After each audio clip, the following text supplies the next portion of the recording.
આ પાવડર 1 મહિનો દૂધ સાથે પીવાથી આંખની રોશનીમાં ખૂબ જ ફાયદાકારક થાય છે.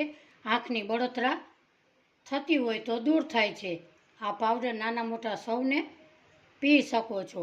આજનો મારો વિડીયો તમને ગમે તો એક લાઈક અને એક સબસ્ક્રાઈબ જરૂરથી કરજો. હાલો, જય શ્રી કૃષ્ણ. મારા કિચનમાં બધાનું હાર્દિક સ્વાગત છે. આજે આપણે પાવડર બનાવવા માટેનું વસ્તુ જોઈ લઈએ. અહીંયા મેં આપણે વરિયાળી લીધી છે, અડધો કપ વરિયાળી લીધી છે. અહીંયા 20 થી 25 નંગ બદામના લીધા છે. અહીંયા સાકર લીધી છે. તમે ધાગાવાળી સાકર પણ લઈ શકો છો. હવે સૌ પ્રથમ વરિયાળીને આપણે રોસ્ટ કરી લેશું. અહીંયા આપણે ગેસ ઉપર એક પેન મૂકીશું.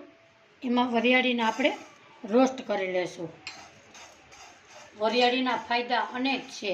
પેટને ઠંડક આપે છે, ઉનાળામાં લૂ લાગવાથી બચાવે છે. વરિયાળી કબજિયાત માટે રામબાણ ઈલાજ છે. વરિયાળી પિત્ત અને કફના રોગને મટાડે છે. વરિયાળીના ફાયદા અનેક છે, માટે આંખની રોશનીમાં જબરજસ્ત ભાગ ભજવે છે. વરિયાળીને આપણે થોડી હલકી એવી આપણે રોસ્ટ કરીશું. આપણે અહીંયા વરિયાળી રોસ્ટ થઈ ગઈ છે. હવે આપણે ગેસની ફ્લેમ બંધ કરીશું અને એક પ્લેટમાં કાઢી લેશું. એને આપણે 5 મિનિટ ઠંડી થવા દેશું. હવે આપણે બદામને રોસ્ટ કરી લઈએ.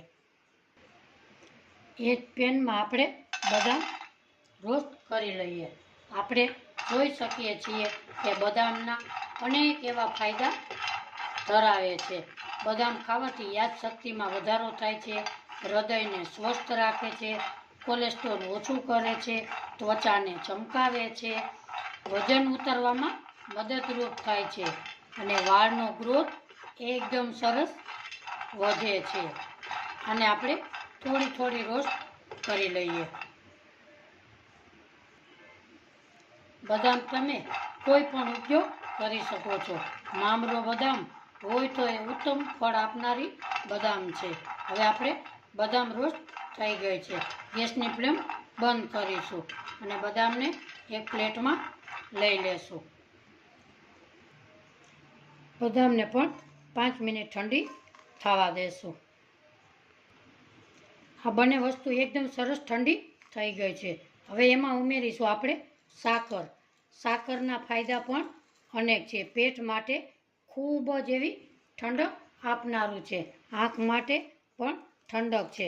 ઉનાળામાં તમે સાકરનું પાણી પીઓ તો તમારા પેટ માટે ખૂબ જ ફાયદાકારક છે. હવે આને આપણે પીસી લેશું. અહીંયા આપણે મિક્સર જાર લેશું. એમાં આપણે બધી વસ્તુ અંદર ઉમેરી દઈએ. આ પાવડર તમે ચોક્કસથી ટ્રાય કરજો. બાળકો માટે, આંખ માટે ખૂબ જ ફાયદાકારક છે. આ પાવડર નાના મોટા સૌ દૂધમાં નાખી અને પી શકો છો. હવે આપણે આને પીસી લેશું. આપણો પાવડર એકદમ સરસ પીસાઈ ગયો છે.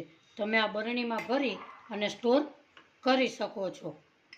આવી રીતે બરણીમાં, કોઈ પણ બરણીમાં ભરી અને ઉપયોગ કરી શકો છો. આવી રીતે બરણીને ભરી દેશું. આ પાવડર 1 મહિનો દૂધ સાથે પીવાથી આંખની રોશનીમાં ખૂબ જ ફાયદાકારક મળે છે. આંખમાં બળતરા ન થાય તેના માટે આ ફાયદાકારક ખૂબ જ છે. અહીંયા આપણે 1 ગ્લાસ દૂધ લેશું. એમાં 1 ચમચી રોજ ઉમેરી અને પીવાથી આંખ માટે ખૂબ જ ફાયદાકારક છે. તમે પણ આ ચોક્કસથી ટ્રાય કરજો. તમારા બાળકોને 10 થી 15 દિવસમાં આંખમાં ખૂબ જ રાહત મળે છે. નાના મોટા સૌને માટે આ પાવડર ફાયદાકારક છે. આંખ માટે ખૂબ જ જરૂર એવી ઉપયોગી થાય છે. મિત્રો, આજનો મારો વિડીયો તમને થોડો ઘણો પણ પસંદ આવ્યો હોય ને તો મારી ચેનલને લાઇક, શેર ને સબસ્ક્રાઈબ કરવાનું ભૂલશો નહીં. ફરી મળીશું એક નવી રેસીપી સાથે. ત્યાં સુધી બધાને મારા જય શ્રી કૃષ્ણ.